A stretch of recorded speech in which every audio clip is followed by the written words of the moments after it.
కామారెడ్డి జిల్లాలో బీజేపీ కాంగ్రెస్ల మధ్య సవాళ్ల పర్వం కొనసాగుతోంది. ఉదయం నుంచి అనుచరులు కార్యకర్తలు ఎమ్మెల్యే రమణారెడ్డిని కలిశారు. తను షబీర్ అలీకి సవాల్ విసిరితే రాకుండా ఫామ్ హౌస్ లో దాక్కున్నారని ఎమ్మెల్యే ఫైర్ అయ్యారు. ఆయన దగ్గరున్న ముగ్గురు నేతలు అనవసరంగా మాట్లాడుతున్నారని, దాని పర్యవసానమే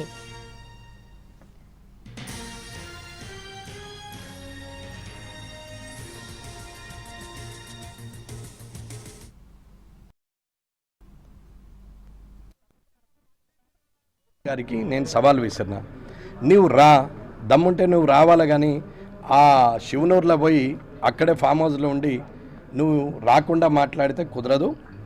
నీ కుక్కలు ఎన్ని ఒరినా, ముఖ్యంగా ముగ్గురు బాగా ఒరుతున్నారు, ఆ ముగ్గురు సంగతి తర్వాత చూస్తా. కానీ ఇవాళ నోటికి వచ్చినట్టు మాట్లాడితే భాష రాక కాదు, నాకు మాట్లాడరాక కాదు, కానీ ఉండాలనే కారణంతో ఇంకా ఓపిక పడుతున్నాం.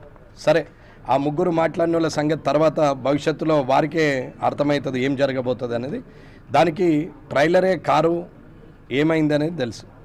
6 10 మందిని అరెస్ట్ చేస్తుండొచ్చు పోలీసులు. ఈ యుద్ధం ఇట్లాగే నడిస్తే 100 కేసులు అవుతుండొచ్చు, 200 కానీ. కేసులు చేసి పోలీసులకు చేతులు నొప్పెట్టాలి తప్ప ఎఫ్ఐఆర్ షీట్లు, ఛార్జ్ షీట్లు వేయడానికి రైటర్కు నొప్పి పెట్టాలి తప్ప మేము వెనకడుగు చేసే ప్రసక్తే లేదు.